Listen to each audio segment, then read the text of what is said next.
Selamat datang di channel Sumber Belajar. Adik-adik, kali ini kita akan belajar kelas 5, tema 6, subtema kedua, pembelajaran pertama.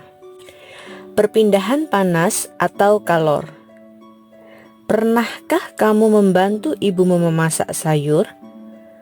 Tahukah kamu mengapa api kompor dapat memanaskan air dalam panci sehingga sayuran yang ada di dalamnya menjadi matang? Ketika kamu memasak sayuran, panas dari api kompor berpindah ke dalam panci. Kemudian panas tersebut berpindah ke dalam air sehingga air menjadi panas dan sayuran yang ada di dalamnya menjadi matang. Peristiwa tersebut membuktikan bahwa panas dapat berpindah. Letak matahari dari planet kita ini sangat jauh, yaitu sekitar 152.100.000 kilometer. Akan tetapi, panas dari matahari dapat berpindah atau merambat ke planet kita sehingga kita dapat merasakan hangatnya sinar matahari. Andai saja panas matahari tidak dapat berpindah ke bumi, dapatkah kamu membayangkan bagaimana keadaan bumi kita ini? Panas berpindah dari benda yang bersuhu tinggi ke benda yang bersuhu lebih rendah. Bagaimana panas dapat berpindah? Panas dapat berpindah melalui 3 cara, yaitu konduksi, konveksi, dan radiasi. Konduksi adalah cara perpindahan panas melalui zat perantara seperti benda padat. Contoh konduksi adalah panci logam yang panas karena diletakkan di atas kompor yang berapi. Konveksi adalah perpindahan panas yang disertai dengan perpindahan bagian zat perantaranya. Misalnya, air di dalam panci yang dipanaskan hingga mendidih.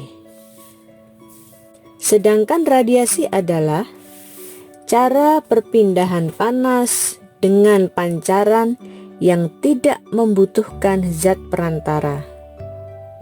Peristiwa radiasi yang terjadi sehari-hari adalah sinar matahari yang sampai ke bumi dan menghangatkan udara serta makhluk hidup di bumi. Perpindahan kalor secara konduksi. Perpindahan kalor secara konduksi disebut juga perpindahan kalor secara hantaran, yaitu perpindahan kalor tanpa memindahkan zat perantaranya.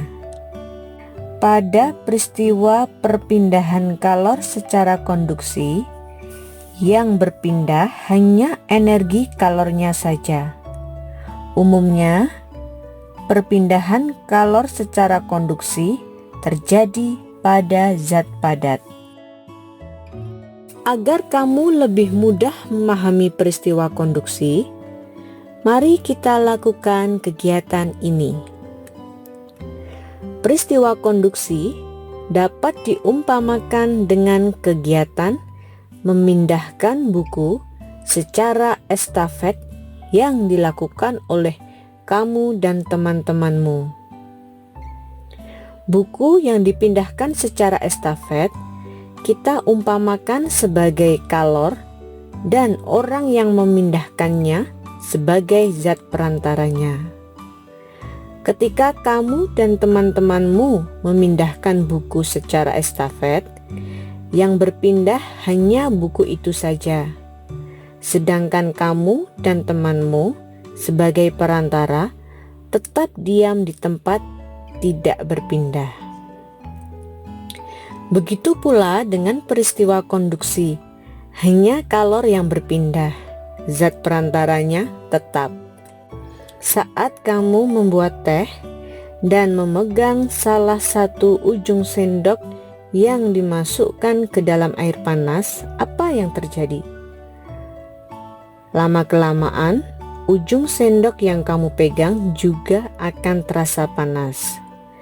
Peristiwa tersebut merupakan salah satu contoh perpindahan kalor secara konduksi. Peristiwa konduksi juga dapat kamu jumpai pada saat kamu memasak.